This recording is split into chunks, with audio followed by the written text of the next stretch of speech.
Good afternoon, everyone, and welcome. It is wonderful to have all of you, participants, guests, panelists, here for what I'm sure will be an honest, concrete, and inspiring conversation. My name is Samantha Brahai, and it is my honor to moderate today's panel on social entrepreneurship.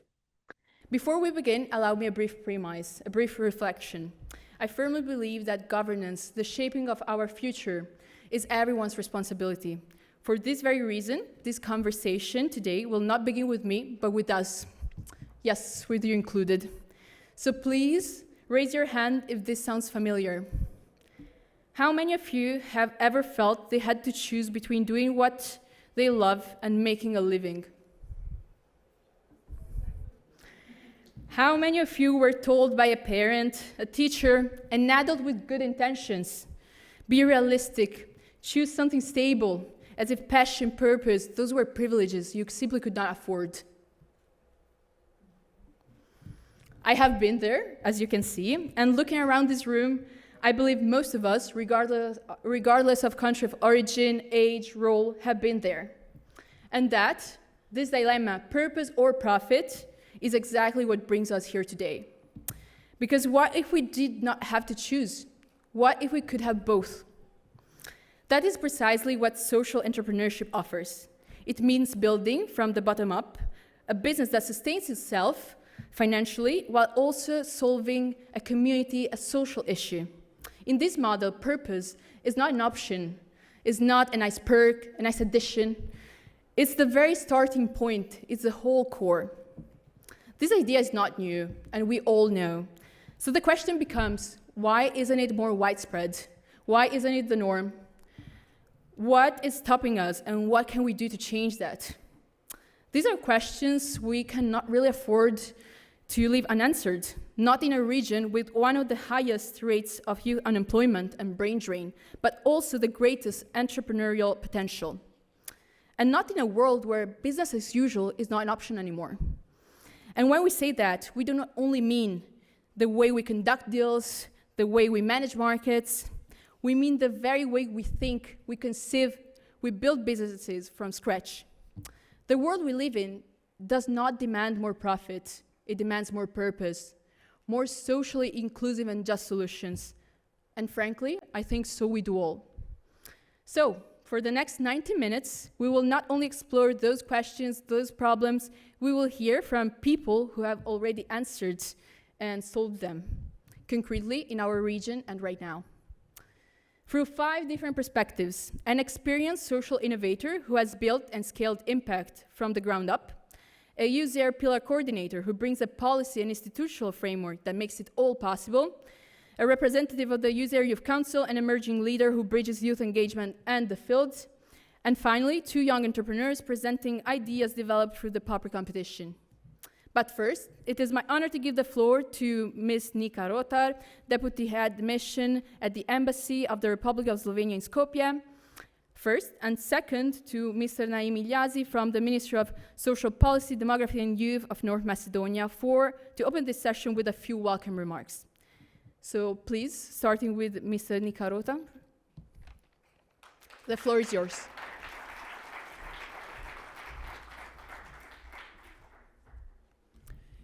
Good afternoon. Thank you for the invitation first. And hopefully you're enjoying your stay in Skopje for those who are coming from elsewhere in spite of not really Skopje-like weather. So dear young participants, mentors, partners, it is a great honor and a genuine privilege for me to welcome you on behalf of the Embassy of the Republic of Slovenia in Skopje at the opening of this year's POPRI EUSAIR youth events. Starting today, a 2-day series of activities will begin offering rich opportunities for learning, collaboration, the further development of ideas and networking. This is a unique platform where young people from different countries develop entrepreneurial ideas, strengthen their skills, gain knowledge, and most importantly, acquire real hands-on experience. By working on your ideas, refining, testing, and presenting them, one has the opportunity to build practical skills that prepare for real-life challenges ahead. On the one hand, it is a space that demonstrates trust in young people. And on the other, it is a space where young people discover that their ideas truly matter. In all of this, you have an exceptional opportunity to collaborate with technology parks, incubators, and development institutions from across the Adriatic-Ionian region. These environments provide access to knowledge, mentorship, and networks that are essential for developing your ideas and taking your next steps. All of this is especially important in times we live in, times of complex challenges from climate change, social inequalities, and rapid technological transformation, but also times for extraordinary opportunity. The theme you're opening the series of events with is therefore no coincidence. It is highly relevant. While it was once believed that entrepreneurship and success were incompatible with doing good, today we know they can go hand in hand. And it is also your generation that has the opportunity to show that this is not only about generating profit, but also about creating meaningful and positive change. This is our shared responsibility. A special value of events like this also lies in connecting and networking. It is a platform for young people from different backgrounds, countries, and cultures to meet and to build a space of trust, cooperation, and shared learning. Such initiatives strengthen mutual understanding, coexistence, and long-term cooperation across the region. And in today's context, this is of most importance. Slovenia actively supports the POPRI EUSAIR youth process and the development of young entrepreneurial talent in many practical ways, from institutional and financial to international cooperation and visibility support. And that is why I'm especially pleased to invite you to a reception that will follow immediately after the closing awards ceremony tomorrow at the same time and almost the same place, just around the corner, where we will raise a toast together and exchange impressions on this year's experience in Skopje. Dear young minds, may these events be more than just an opportunity to present and exchange ideas. Let it be a space for questions and initiatives about the world you want to create and live in, and as well as a source of inspiration and courage to think boldly and act with purpose. Because it is not just a time to think about shaping the future, but about transforming the present. And young age is therefore not a limitation, but one of the greatest strengths. Therefore, I encourage you not to wait for change. Be one. I wish you successful events, great inspiration, and the courage on your journey ahead. Thank you very much.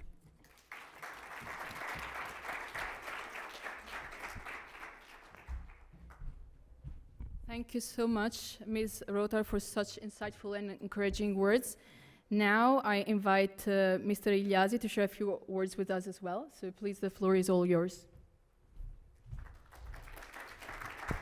Thank you, Samantha. Good afternoon, everyone. Pozdrav do site. Buongiorno. Përshëndetje për të gjithë. Pozdrav svima. It is a real pleasure to be here today together with young people, change makers, and partners from across our region. In North Macedonia, we know what it means when young people do not have enough opportunities. We know what it means when talent leaves the country. And we know what it means when community, exceptionally in smaller towns and rural areas, are left behind. These are real challenges, and they deserve real answers. In our country, we are moving in the direction with our national youth strategy. We believe young people need not only jobs, but also opportunity and support to build their future.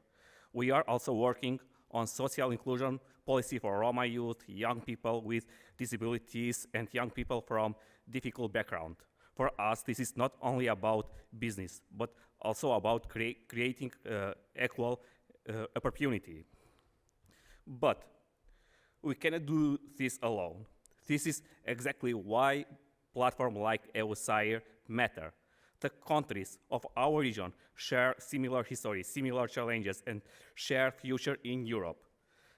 When young person from Montenegro, San Marino, or Slovenia, or Bosnia build something with impact, we all learn from that. We all benefit from that. So, to young people here today, we see you. The ideas you are building, the communities you are serving, That is the kind of change that matters. Our role as policymakers is to make sure that system supports you, not the other way around. To not make this too long, because you have this day very discussions, I'm gonna finish here. Thank you very much, and see you. If you need something for cooperation, or I am here all day and we can contact and share the contact. Thank you very much.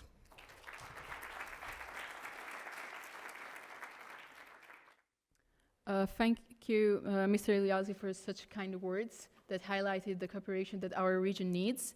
And now, let's truly dive in. Allow me to better introduce the 5 voices who will guide our conversation this afternoon. First, Ms. Elisabeta Jovanovska, a Macedonian accessibility expert, social innovator, founder and CEO of the company Brand Solution of the platform Abilitist and Ability Awards, and whose work has been recognized by the United Nations Zero Project for building truly inclusive ecosystems. Alongside her, Ms. Martina Kaplan-Stambuk, coordinator of EUSAIR Pillar on Improved Social Cohesion and official from the European Social Fund Plus Managing Authority at the Croatian Ministry of Labor, who brings the policy and institutional perspective that sits behind every successful social venture. Mr. Blendi Hodai, co-chair at the EUSAIR Youth Council, co-founder of the Forum for Educational Change, a civic leader who has spent his career turning youth voice into concrete action. And finally, 2 participants of the EUSAIR POPRI 2026 competition, Ms. Tijana Brezonin from Montenegro, presenting the idea AgroLink, and Simona Casali from San Marino, presenting LoveWise.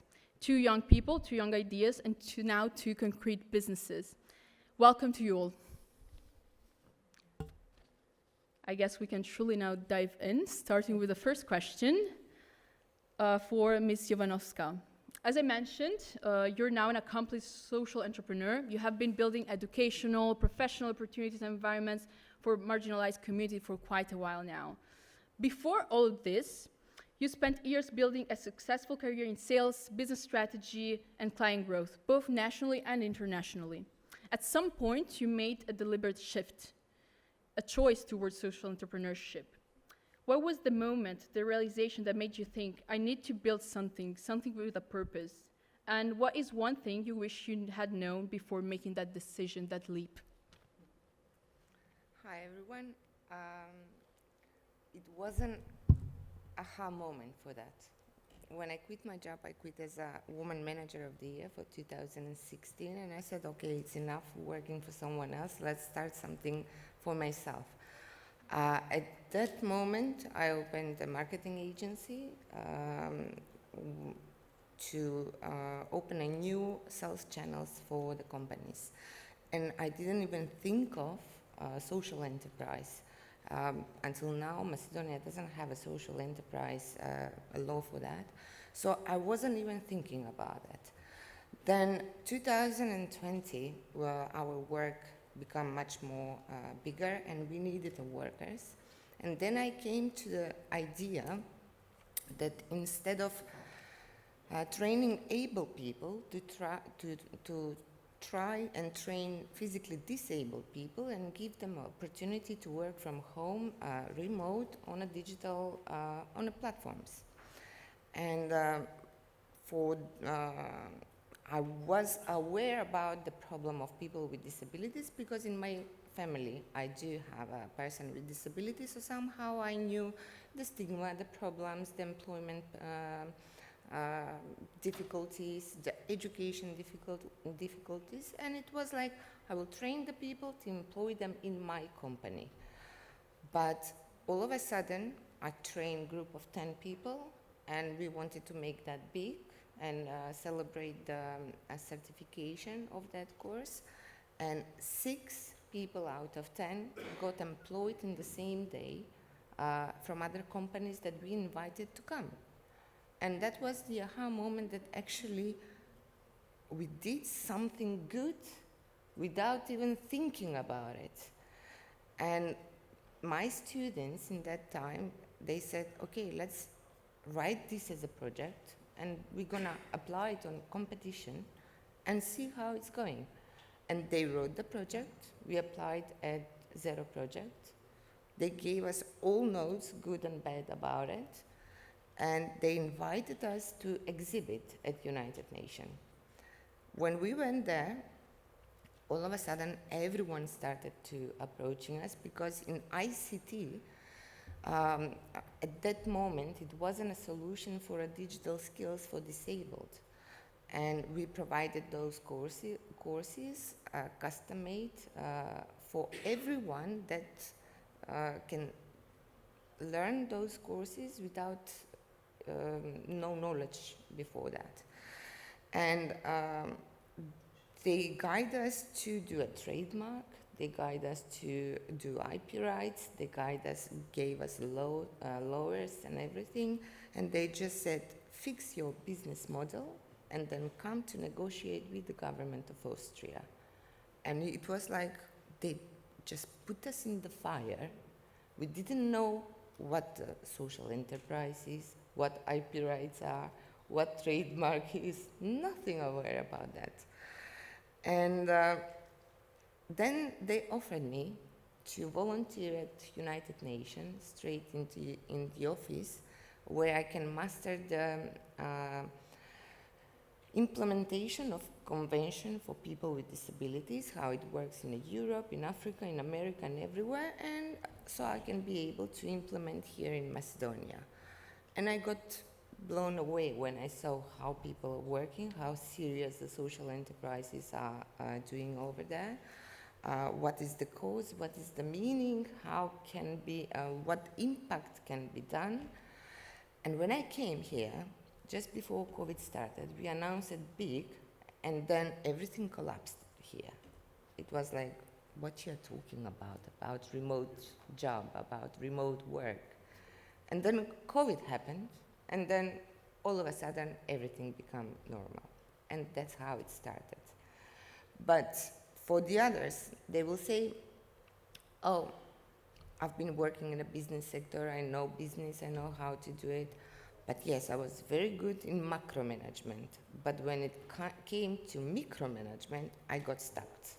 And I failed many times. So just to encourage everyone, when you want to reach to some level or to get to some point, be consistent. If you believe in your idea, if you believe in what you're doing is right, the reward will come, but be prepared to fail many times before, because one title, many failures before. After that, we managed to sell one point of our business to the Austrian government about the online education and employment. And that was our first sell, and we sold it very cheap from this perspective, but it was a very good boost for everything that we have done until now. Today we are rebranded from Best Online Assistant, we are Abilities, we run 2 companies. In 1 year, we had 200 students, 72 got employed. We are above the country average of employment of people with disabilities. We match them straight to the social responsible companies. We started with 1 course, we have 6 now. We give complete solution for every company and corporation about accessibility, inclusion, workforce, and everything. But somehow through the path of 6 years, we find a solution for every problem, and we wrapped up as a complete solution. And for social enterprise, it means, I learned it afterwards, it means that you reinvest your profit. You don't take it for yourself. So when we were thinking, should we make new courses, and because Macedonia has a limit of people who wants to learn, who doesn't want to learn, then we made Ability Awards, and we wanted to drop down the stigma about disability. So we made a national event, streamed on national television, when we award 10 people with disabilities in different categories in life. we award 10 companies in different categories who employ people with disabilities, who not discriminate, who are CSR responsible. And now somehow it is natural to think about your social responsibility and to think about the social enterprise. So that's why I'm saying when we start, I didn't have the idea that I'm going to build a social enterprise. It came naturally on its own. Thank you so much, Ms. Jovanovska. And I just want to restate what you just mentioned, especially for the young audience that I am part of, in a certain sense.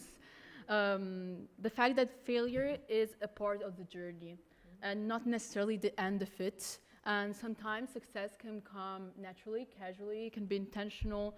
But it would be great to hear a round of different views from the other panelists we have here, especially from the younger generation, starting though from Ms. Kaplan-Stambuk, and then proceeding. Was your approach to social entrepreneurship intentional or casual? Did it come naturally? Was it the start of your career or the end of it? And if there are any similarities or differences with Ms. Jovanovska? Well, I also started, my journey was in the different areas, from art to economy to all kinds of perspectives, but eventually I ended up in the place where I didn't really think I will end up, and that's in the policy making area. It is I'm working in the Croatian Ministry of Labor, and before that I dealt with the adult education and labor market policies, and this is all an area that goes around the social economy. I didn't work exactly on this area, mainly because in Croatia there is no legal framework for social economy, just like I heard now in North Macedonia. And when I was preparing for this panel, I also took a look around the region to see in what situation are we, all the countries, regarding the social economy. And we are not on the same level. We have, for example, Italy and Greece and Slovenia that all have the legal basis for development of social economy. But then on the other hand, we have countries that, for example, Croatia, that doesn't have this legal framework. It had a strategy for development of social economy, but it didn't, the legal framework still doesn't exist. It doesn't mean that we as a policymaker are not doing anything. We are taking a part of TSI, a technical support instrument project from the European Commission and from OECD. And we are working on the development of the criteria, actually, how to recognize what social economy and social enterprise is. So that's kind of a first step to be done. As I said, I'm also working in the European Social Fund Managing Authority, and we have envisioned a certain amount of funds for financing and supporting social entrepreneurs, but we cannot still finance until we define what we are financing. So that's kind of a circle that, so policy can be an obstacle sometimes. It's meant to be a soil and the ground where good ideas can grow, but sometimes policy is perceived and it is actually an obstacle, as I understood you also experienced. Yeah. On the other hand, I come here as a Pillar 5 coordinator. This is also a new role because the Pillar 5 is also new. It's not even 1 year that we legally exist, but our topics are the skills development, the youth, the social innovations, the labor market and its rights. And so it all dances around the term of social economy, and it has a lot of things in common.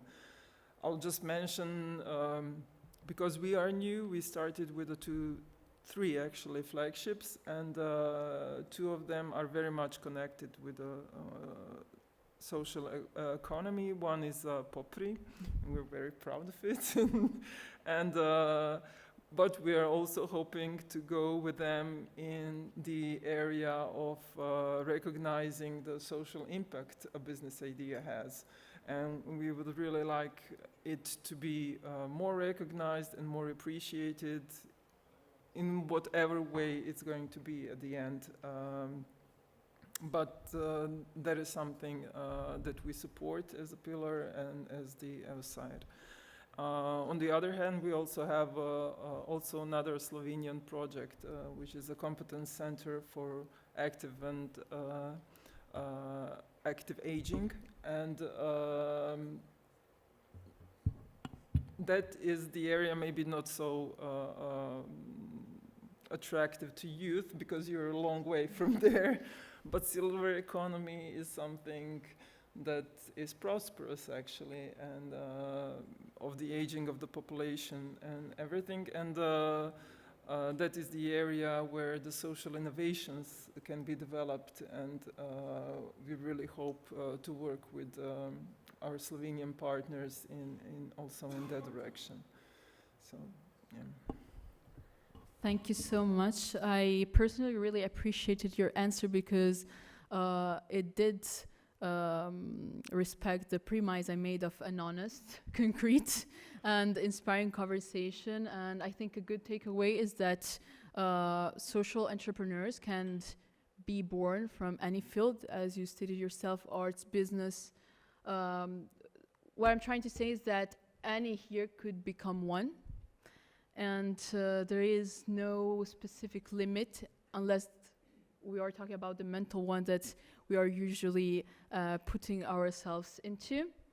And regarding this aspect, I think Mr. Hodaj will be able to tackle it in a better way. More specifically, it is rare to see something for youth that is truly built by and with young people. And you co-funded, as I mentioned, organization-led movements at an age where most people are still figuring out what to do. And I believe many people, even here in the audience, do have the ideas, but they struggle with feeling that they do not have enough experience, they are not ready, they are not credible enough yet. So from your own experience, how did you overcome that, and how do we build a culture where young people stop waiting and start claiming? Samantha, thank you so much for the good question, because it makes me reflect about the journey so far, and how my peers can, start and initiate things. I think it's by trying, because if you don't try, you will never know if you will fail or if you will succeed. If you do not try, you will also not be able to tell a story. The stories could be also a story which is full of funny moments that happens, or failures that you make as funny because it happened to you. But if you don't try it, if you don't, take the courage to do that, you will not have any story, you will not know what will happen. So, it's up to you. Would you want, to stay where you are, or you would want, to actually try and see what the future lies and holds for you? I think there are three causes that are so important about how we can claim the space and how we can, see and try to initiate things. The first is, unfortunately, this is my diagnosis. It's not supposed to be true. Of course, it's very subjective to me. The first one is about the toxic culture of being perfect that we have created from the parents in our home. and it continues in the school and in university. You know, we are supposed to be super perfect. We're supposed to have all A's in the school. You are not supposed to fail. Failure is a big thing. And this is a very huge toxic culture that we have created for one another, for the new generation, that we should be perfect in every stage in our life. And just because you have this toxic culture, you are afraid of trying because you will fail.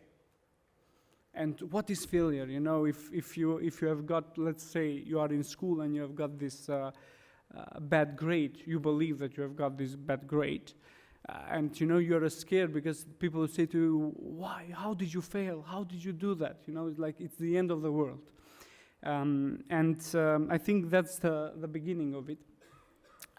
We should, you know, create a new culture where, for me, for example, the next point which I want to make is the language part, because language helps us create the mindset that we have.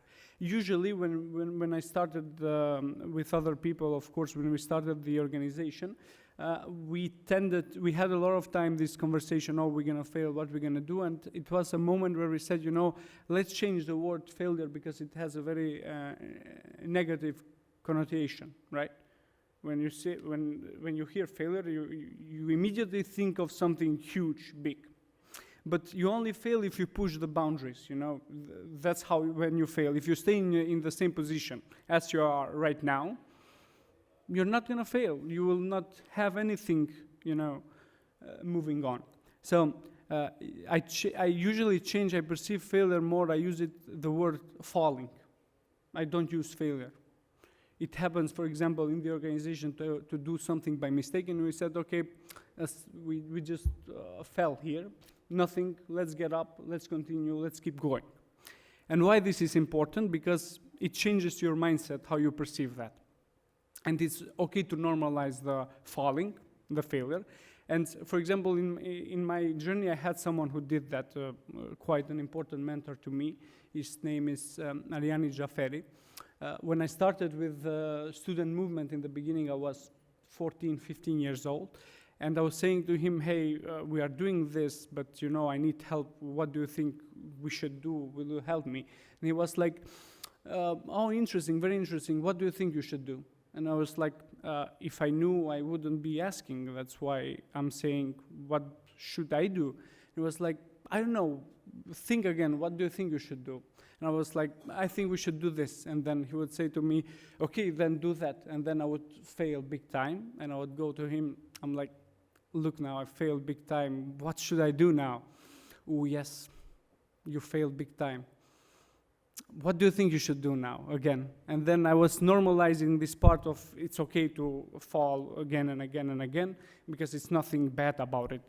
Something that I had injected in my brain because of my parents and because of my education system that it's not okay to fail. I started normalizing it, that the only way how I can move forward, how I can improve myself is only by trying more and actually failing. And so the language is, as I said, super important because it changes, you know, your mindset. And now also the mindset is the final part of my analysis. So important on how much we can push things, because we usually, because of the language, we try to be, at least I have this perception in North Macedonia that we tend to be very negative. And I know this might sound weird, but our brain, our human brain, cannot comprehend the negative. It's incapable of comprehending the negative. You might say, oh, it cannot be true, but I'll test it right now. Do not think of an elephant. I mean, everyone thought of the elephant just because I said do not think of the elephant. You cannot say to your brain, do not do that. It does automatically. You know, you are not incapable of telling, do not do this. So in the mindset is so important, at least what I have done so far is to try the affirmative. You know, instead of saying, do not do this, I try to say also with a group of people, let's do that.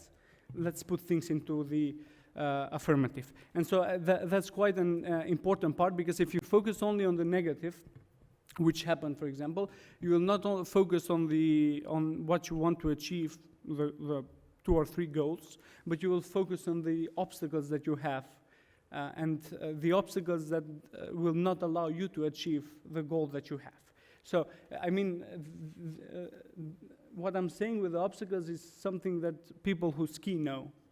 You know, if you ski, if you focus on the trees, for example, you will hit a tree, because you are seeing only the trees.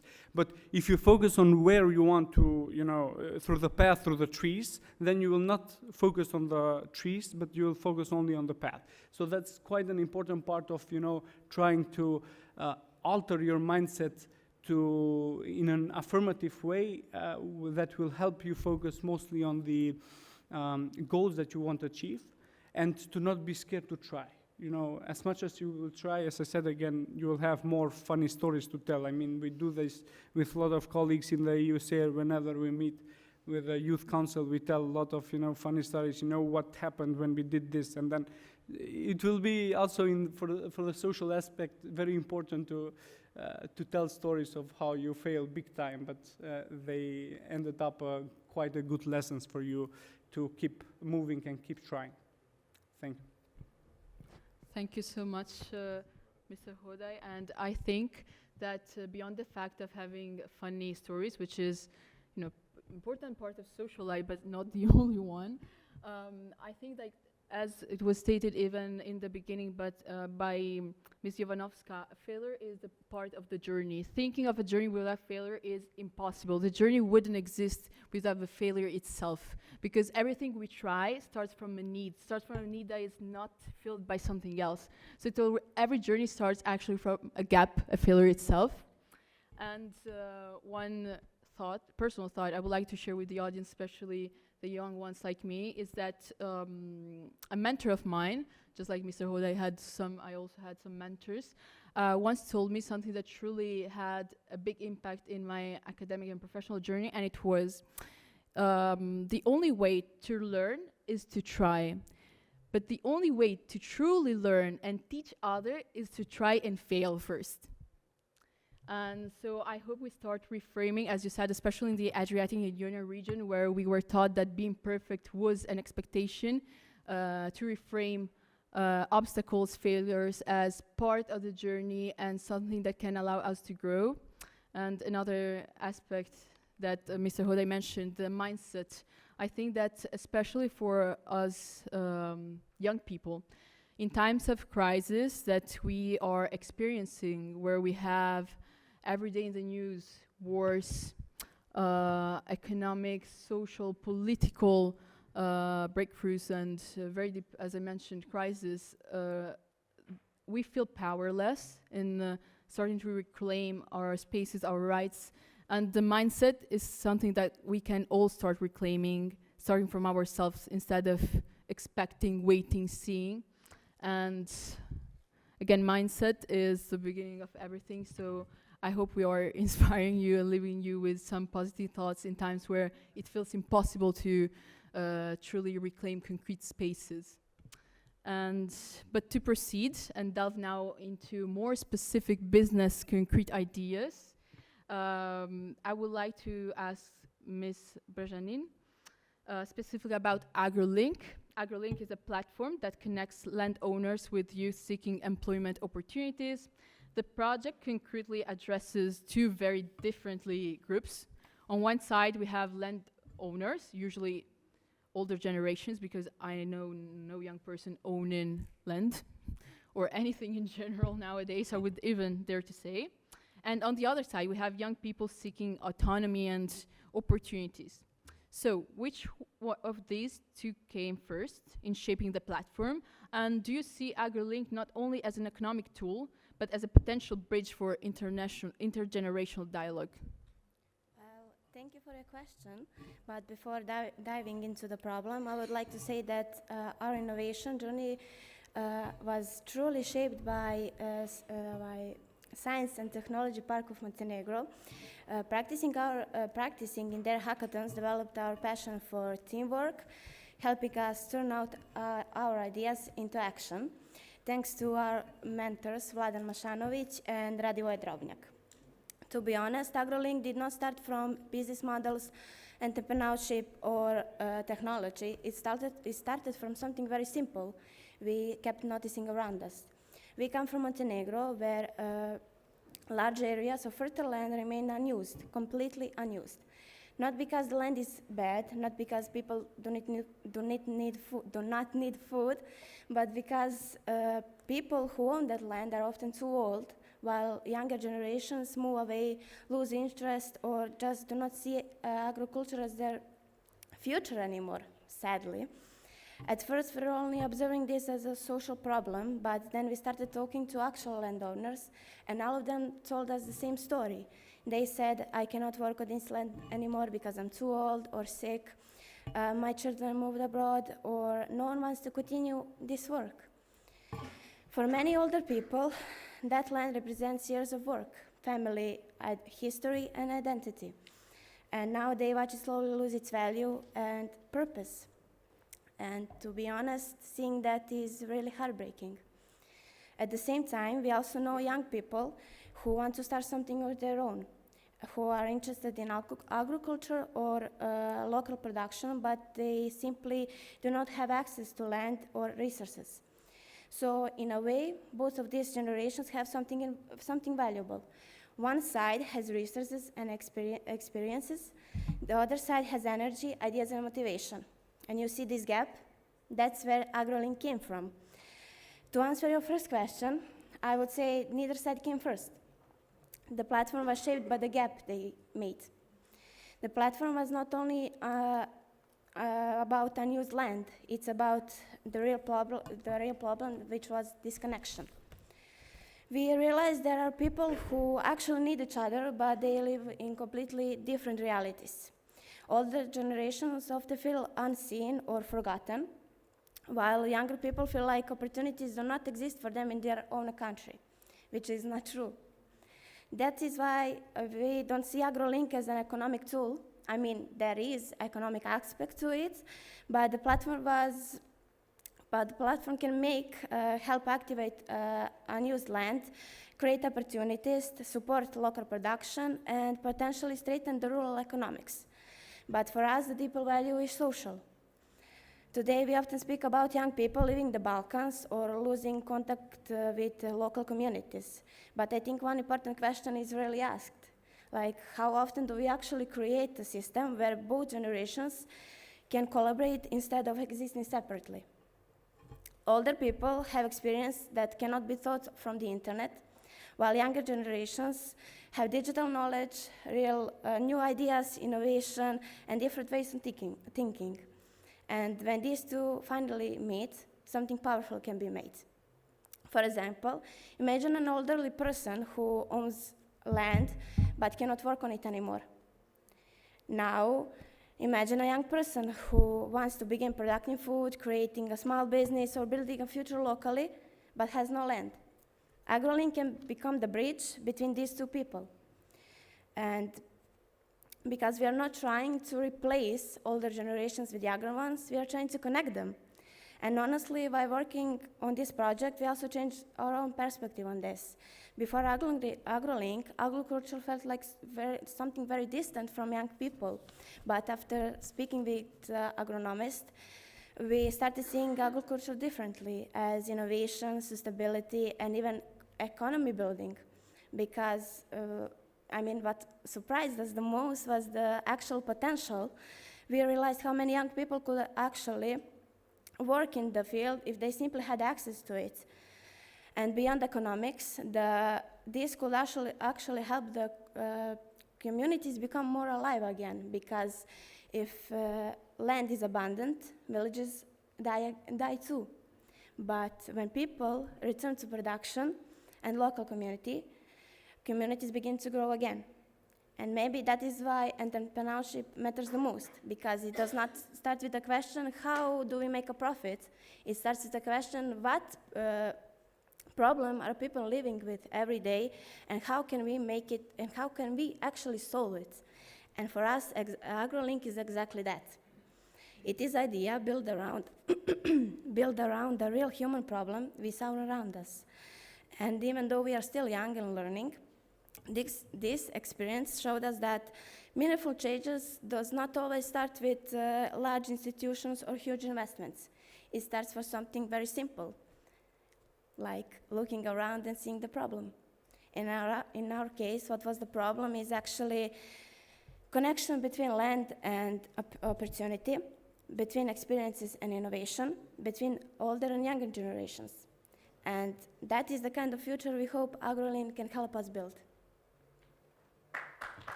Thank you. Thank you so much, Ms. Brzanin. I think, again, this connects really well with what the other panelists have already mentioned, how we need a mindset switch to see a gap not as something necessarily negative, but an opportunity to build a business concretely, but also, again, bridges between generation needs, communities. And again, it all starts with changing our views, changing our mindset, the way we see things. And again, instead of an obstacle, a problem could be a challenge, funny, good, difficult one, and become something else. So thank you so much. And proceeding with our last panelist, Ms. Casali. Compared to years ago, when the digital world felt new and full of promise, and I'm not mentioning AI because everyone gets triggered by that word nowadays, I believe. Today, many are convinced that it creates more problems than it solves, especially when it comes to emotions, relationships, mental health among young people.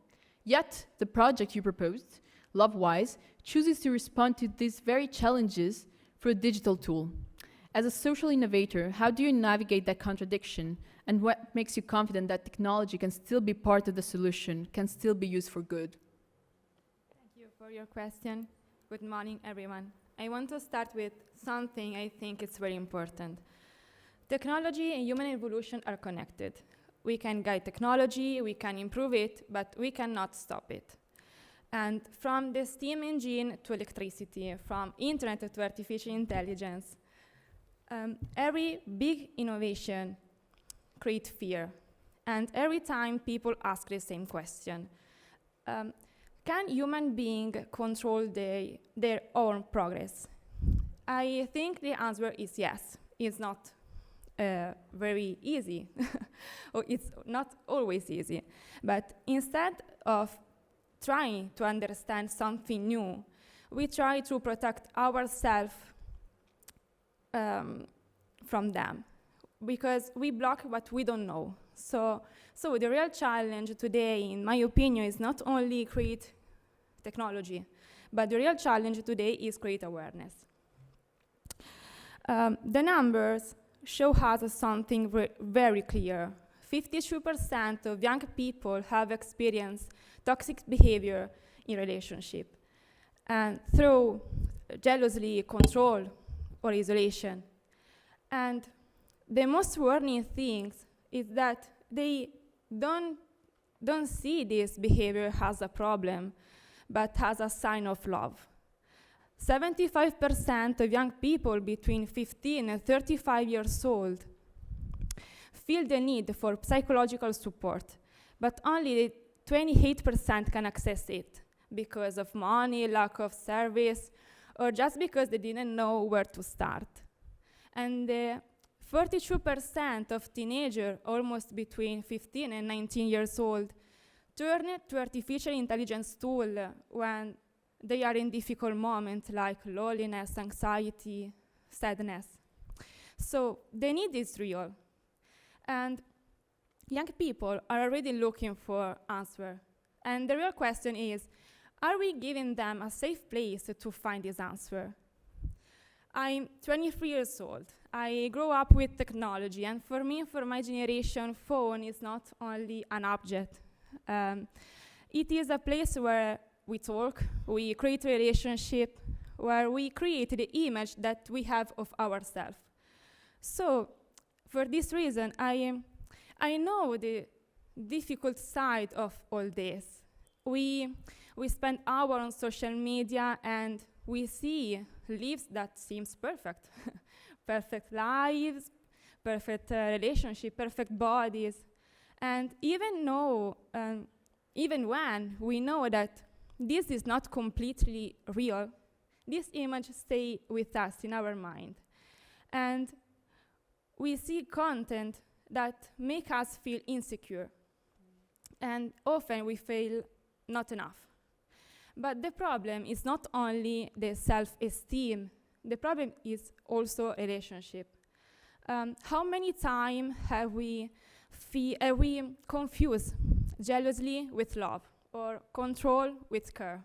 How many times have we feel rejected when someone who read our message didn't answer?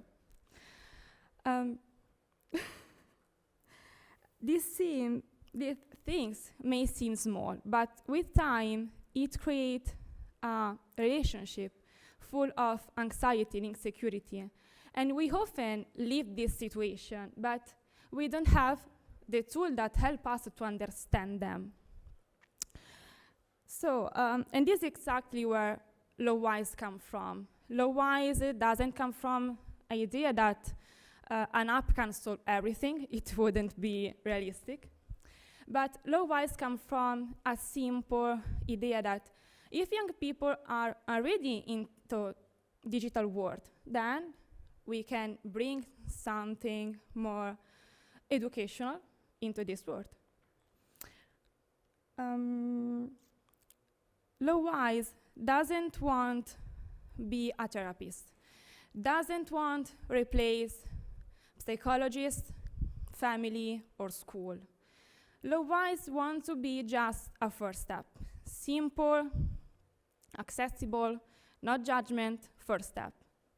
Low-wise start with a test where users can understanding their own difficulties, the main difficulties, like, I don't know, jealousy or communication. And then they find a personal path with shared lesson, practical exercise, and also an emotional diary. In this emotional diary, user can stop and ask them sincerely, how am I really feeling? Users receive also a small seed, and this seed grow activity after activity until it becomes a flower. Because mental health, emotional growth, it's like a plant. It needs attention, care, and time. And it deserves to be seen. Low-wise create also emotional ally, a person who has a similar path to grow together anonymously in a safe and guided space. The content is always created with the support of psychologists, and we want to test Low-wise with institutions, real users, experts, and we want to test Low-wise initially in the first phase from San Marino before expanding. So let's go back to the first question. Can technology still be a part of the solution? I think yes, not because I'm just optimistic, but because it makes sense. If we spend hours comparing ourselves to other people than in digital platform, then this digital platform can help us understanding ourselves better just a few minutes a day. If we see content that make us insecure, then we can create content that help ourselves to build awareness. We can use technology to sell insecurity or to build awareness. We can use technology to keep people's attention or to educate them. We can use technology to isolate ourselves or to help ourselves to live better relationship. So technology can be used for good when it makes us more human, when it doesn't replace our lives, but help us living it better with more tools, more courage, and more awareness. Thank you.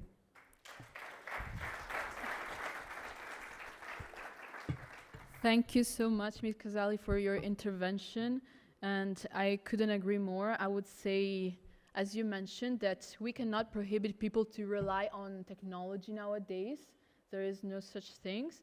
But we can give them good technology, and we really should at this point. So thank you so much again for your intervention. And now, favorite part of the audience, Q&As for any of our panelists. Any question is welcomed. And again, it could be targeted to a specific panelist or in general. To me too, even.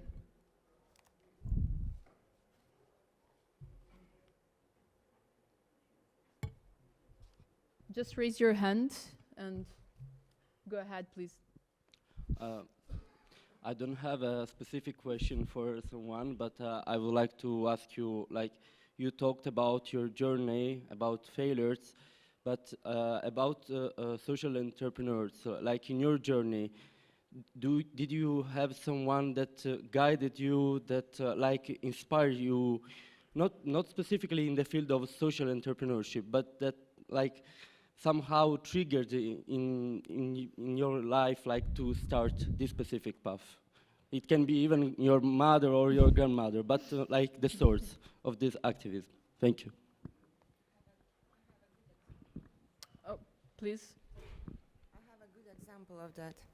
When I started the business and the social enterprise, and when I said that I'm going to teach and educate people with disability and employ them, they all said to me, "Oh, you are crazy." Didn't have the support from the family, didn't have the support from the friends. Somehow, as Blendy said, they all believe that you're going to fail. But my character is, when I think of something, I just go for it. There is no perfect time for that. Don't wait for the perfect time. There is no such a thing.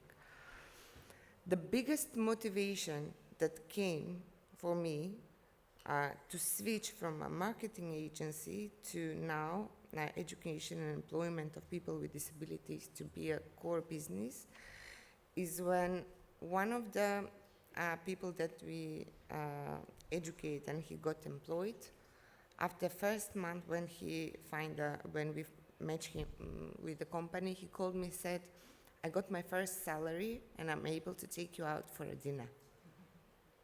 And that was like aha moment when you see that person that been closed at home all the time, didn't have a social life, all of a sudden it goes to work, and appreciating that someone believed in him. And he said, "I don't rely on my parents' money anymore. I have my own money, I can earn, and I can take you out, okay, and I can socialize with friends." And that's when you find out that with small thing, you can change people's life. And that was my biggest challenge and motivation to go further, to find new ways and new solutions for every problem that we face. Thank you so much, Ms. Jovanovska. If any of the other panelists want to give their perspective on what pushed them further, mother, grandmothers, as Alberto mentioned. Please go ahead. In my case, I was this black sheep in my family because I was criticizing all the time everything. And I got raised by the idea that I should challenge the authority in any way. The authority in my house was my parents, and then I continued in the school with my teacher, then in my line of work with the state and the institutions. And it was, I think, my main, driving force, to always challenge the authorities, because, we don't take for granted, we don't take everything for like yes when it comes from someone who is the authority. You should always challenge that. It came from my grandma. She was quite, courageous, but of course didn't manage to do whatever she thought in life because of different circumstances that we had in former Yugoslavia. And then, she always was pushing me to, be courageous, speak up your mind, and so on. So usually my parents, they had a bit of a fight with her why she's telling me to be courageous. But that was my starting point when I started, to speak out loud because of her. And then I think in high school and then university, when I started, the driving force were the friends and the colleagues that I had. Because they were, giving you more motivation that you should continue and keep going. And then, when you feel down, they would remind me that, this is for what you have signed up for, Sorry, you cannot escape now. So I think that was my motivation in early beginning, but also what kept me going. Thank you so much for your intervention. I think many people from the region can relate to having parents telling you not to challenge the status quo, their authority, and as Mr. Hoda mentioned, that's exactly why you should, actually. And I think if I may add something, as colleagues that we are usually told not to bother as something positive, to see peace as the best result possible. But maybe this is my Italian education. I had to study Latin language. And I know that peace in the actual real meaning in Latin doesn't mean actually calm or stillness, but it means contract. And a contract has to be agreed from both parties. It's a compromise. And if the compromise doesn't sit well with you, then what you're looking for is not peace, but justice. And justice requires bothering. So you shouldn't aim to be good, you should aim to be brave, if I may add to it. But thank you so much for your intervention, and please, go ahead.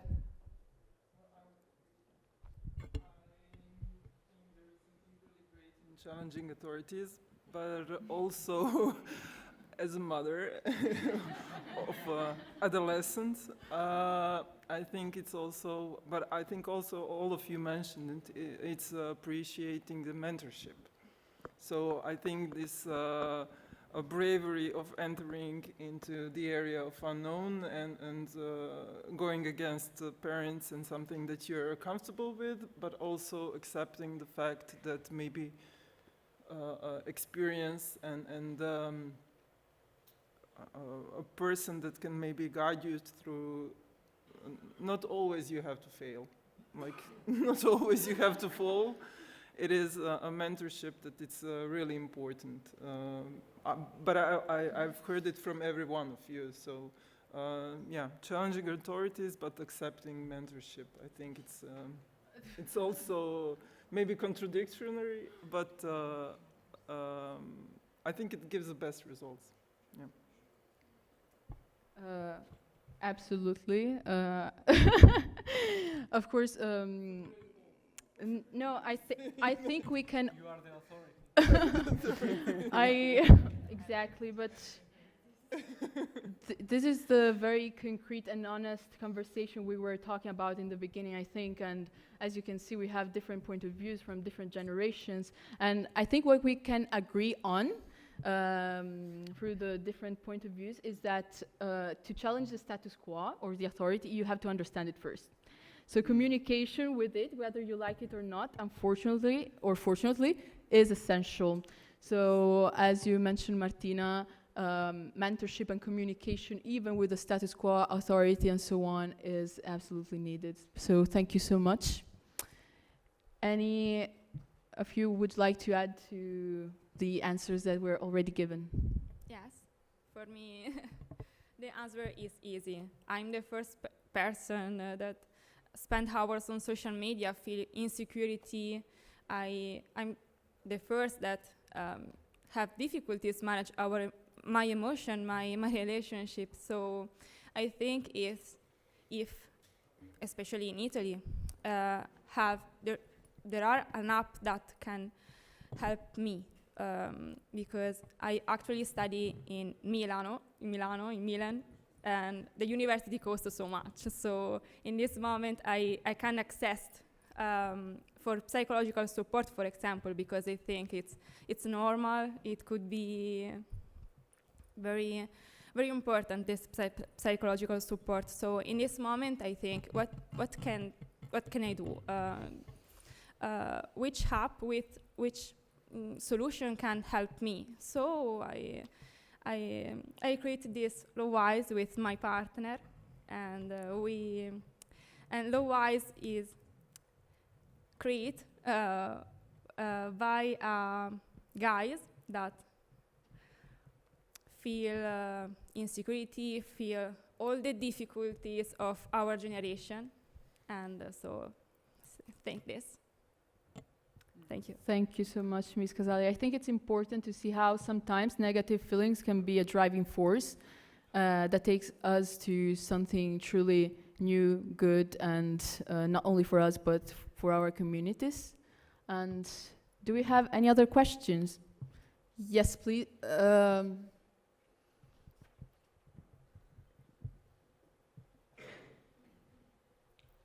Thank you, Samantha. I'm Stefan Stamrić from the Ministry of Labor, Serbia. I have a question for Tijana from AgroLink. First of all, congratulations on being so innovative. It's a fantastic idea, and I find it a very Pillar 5 relevance. It lies on the intersection of two of our flagships. You have both youth entrepreneurship and aging population. So my questions are, what is the legal relationship between the landowners and the youth? And the other one is, within which framework do you work on legally? I mean, are you an association, you have some revenue model, or how do you work with in Montenegro? Thank you. Well, our app is actually designed to connect those people. We will work with youth and help wait, my English is bad, not to, like, my English is 50-50. Anyway,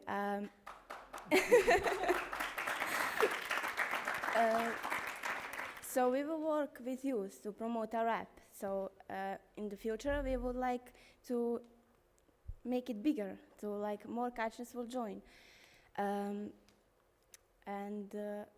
what was your question again? Second question? Yeah, because it's easier on my language. Me and my partner are CEO, and I'm CTO. She's the founder of the app, and I'm the one who will like investigate, find what we need, find the people, and combine them, actually. You're welcome. Thank you so much for the interesting questions. And I saw another.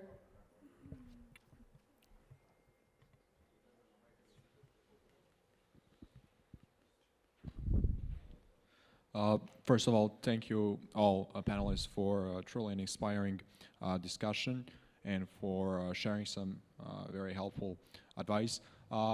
My specific question goes to Elizabeta Ivanovska, especially because of the things that you are actually building and the knowing your position as you're actually standing as a CEO of the brand solution. How would you describe the general support from the government institutions and general non-governmental or governmental sector from the North Macedonia, especially knowing that North Macedonia is a European Union candidate, as well as the Montenegro. We're coming from the Montenegro, and we all really know how European Union really gives a huge credit for all people, all companies and non-governmental institutions that are trying to really help people with physical disabilities. How would you generally describe their support, and if, of course, you were seeking for some help from that side? From the first point, terrible. From the second, you adapt. How you adapt? I'm in a topic on the edge. You have a business, you have a company, where companies are not, when I started company, we're not allowed to apply for grants. Later on it came, we support women entrepreneurship and everything, but that is just to cover some small pieces and bits. On the other side, you work in education employment for people with disabilities, something that is quite known that NGOs are doing, which are allowed for grants. So for maybe 2 years, I had that battle that I really wanted to keep the company in order to be able to apply for grants and access the support from the government. And then I gave up. I opened an NGO as well. So now, when we need to apply for grants from the government or from EU funds, we go with the NGO. But we also go with the company wherever we are able to do that. If you ask me personally, I want to run the social enterprise. It's much cleaner, much better. You know what you say, you know the impact, you can see the numbers, everyone knows their task, you can see the productivity of everyone. So from a business-wise, to get the funds with the social enterprise is much better. But because of the circumstances, we need to adapt. It took us a time until we learned that, but now we apply for grants, we receive grants. We had one Erasmus a few years ago, which we were announced as a best practice as well, because the whole group that we had got employed afterwards, which was really, even for us, surprising. But I just hope that in future the law for social enterprises will come in Macedonia, so valid, and so we can enjoy the benefits. Because right now we have a platform where every person with a disability has a profile, and we are matching them with the employees. But we are not able to get any subvention and grants from the government because we are the matchmakers. Even though we are responsible completely for their employment, we are the matchmakers. Thank you so much. I hope I answer your question. Do we have any other questions?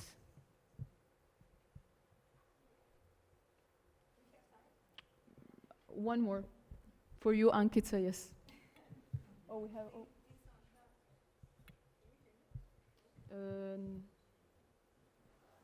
Try again.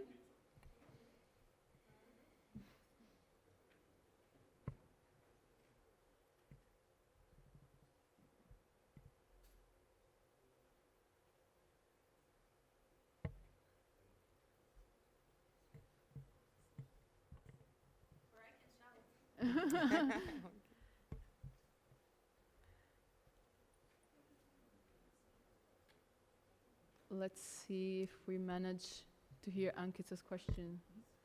Now it's a matter of life or death. We have to hear it.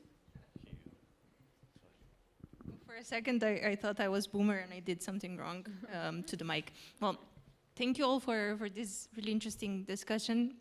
And we heard you all are so engaged in such different fields, from agriculture, relationships, inclusion. Glenda, you're doing an amazing job for education in the country. I'm wondering, and this is a question for all of you, have you noticed any social problem that is yet to be addressed and that has a huge potential to be explored, especially in the region, and maybe some closing inspirational words for all the people in the audience, so maybe next year someone else is in your shoes at the stage in Italy when we do the annual forum there. So. Please, whoever wants to start first.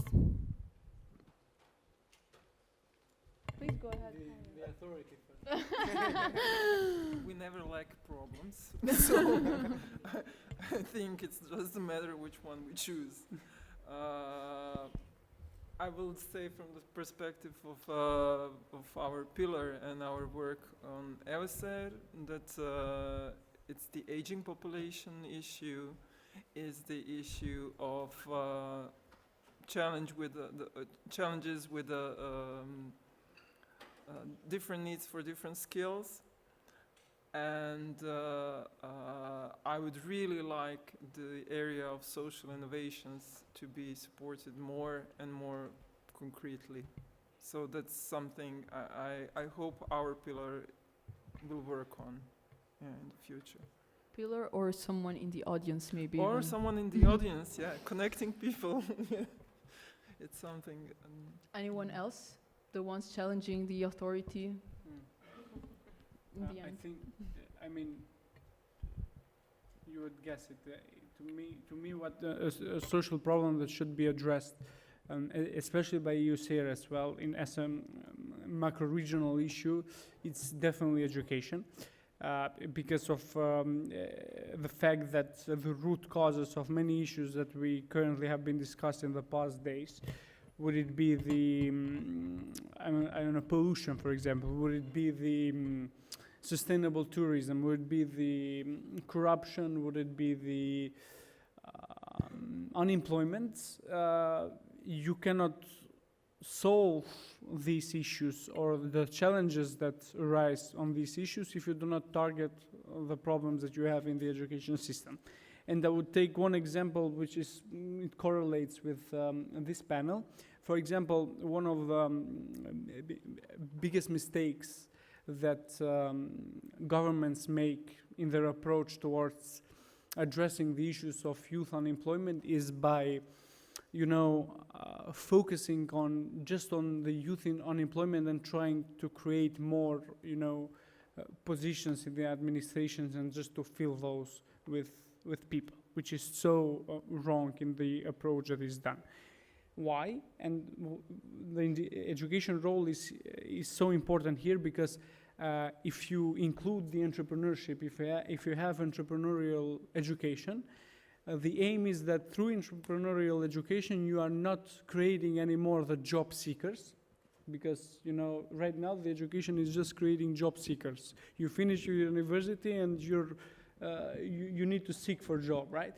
Through entrepreneurial education, the importance of entrepreneurial education is that it helps you create job creators. Someone who gets the values of entrepreneurship, the ideas of entrepreneurship, tomorrow he or she will not be a job seeker, but will be a job creator. So one person creates a startup, a company that will create more jobs for others to join, and in that way you target the unemployment, not through creating these stupid concepts of, okay, let's create one more department there, so we put 5 more people, or there, so we have 4 more people, and then we can say to them, vote for me, and if you vote for me, you'll get those positions. But instead, sustainable measure and policy against the unemployment is literally entrepreneurship education. I think we quickly had one more question. Am I correct? Can I just say something? Absolutely, please. Thank you. So I think the big social issue is that everyone is focused on who they want to be and not who they are actually. I'm the youngest in my family, and my 2 older siblings always told me I need to be that, I need to be this, and people on the side told me you need to finish this, you need to finish that, you need to be a doctor, you need to be a pilot, and no one asked me like what I wanted to be. So what the biggest social issue is that no one cares who you want to be, and that's, I think, from my side, from the youngest side, is the bad thing, because don't tell me what I need to do. Don't tell me what I need to be. I want to be what I want, and I am who I am. And the most important thing is that you should know who you are and be proud of who you are. So don't listen to others.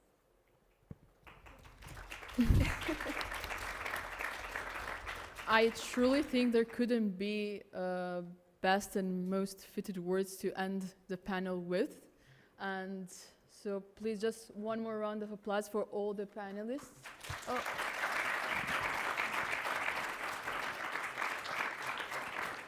Okay. Thank you. Toward the topics, can purpose and profit coexist? Ne? Title topic Yes, yes. question. What do you think, young people, including the panelists, about the aggressive reality behind the profit pushers? Because not every profession who is human-generated aims commercial profit, because the profit has also other meanings, not only financial profits, right? So what is your opinion? Because the pressure is huge with us grown people, but I can imagine how it can be pushy and aggressive among young people, because as my colleague mentioned, not just to be somebody, but to be motivated, to be mentored, stimulated, to awaken your true self, that can be able to create your own profession, right? Because any kind of profession, no matter how it is established in any society, it is human character generated, right? Yes. And the rest of us can be just less productive, copy-paste, copy-paste, copy-paste, just because of our parents or society expectations, right? Yes. And just some short but effective glimpses toward profit coexist. Profit financial or, I don't know, metaphysical or alternative? Thank you. Thank you so much. I think we can close very briefly. You asked for the youth perspective, so Ms. Casali, I want to give the word to my colleague, simply because you already answered before, but I would love to hear more from either Tiana or Simona. If any of you wants to comment, of course.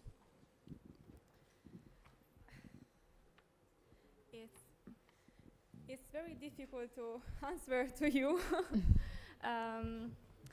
I'm sincerely, I don't know how to respond to you because it's a very difficult answer.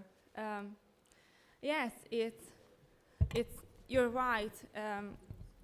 We have to be a copy.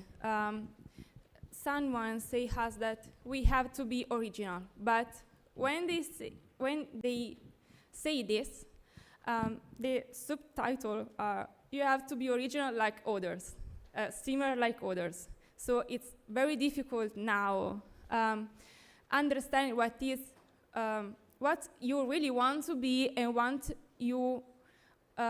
to be for the expected by others.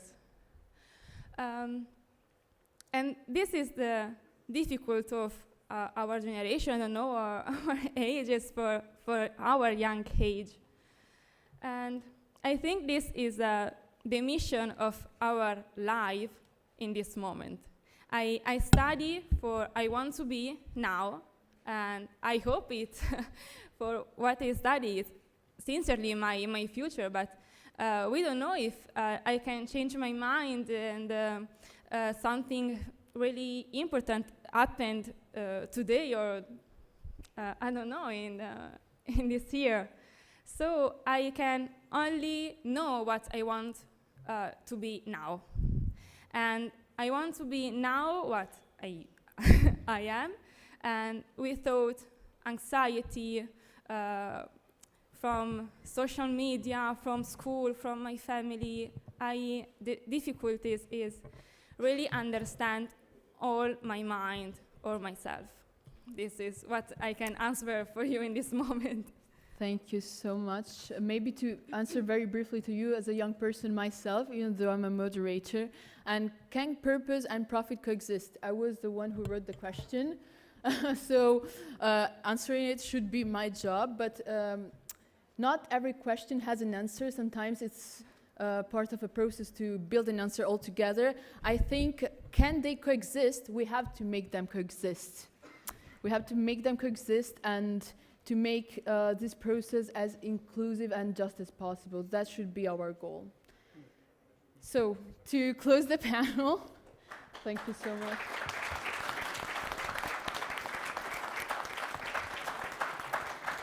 I would like to thank our panelists, our guests, and to every single person who participated and made this conversation not only possible, but hopefully inspiring. And before we close, allow me to share a few important acknowledgements. This year's event is organized by Primorski Technological Park and the Center of Knowledge Management. EUSAIR POPRI Youth is empowered by EUSAIR Presidency of North Macedonia, the Slovenian Ministry of Foreign and European Affairs, the Ministry of Cohesion Policy and Regional Development, the Facility Point Project, Spirit Slovenia Business Development Agency, and the European Commission. And all of this is made possible together with our partners across the region, Auleda from Vlor, Albania, Innovation Center Banja Luka, Bosnia and Herzegovina, Business Incubator Novi Sad, Serbia, Step C, Greece, Center for Knowledge Management, North Macedonia, Science Technology Park, Montenegro, Innovation Institute San Marino, ZHR Croatia, and Com Cooperative Italy. A true macro-regional effort, as you can see, which is exactly what we need for common success. Tomorrow morning, we continue at 9 a.m. right here in this room with the POPRI Youth Business Model Competition event. I hope you bring the same energy we brought here today. And for now, simply enjoy your evening and dinner at 8 at the Bella Vista restaurant. See you tomorrow.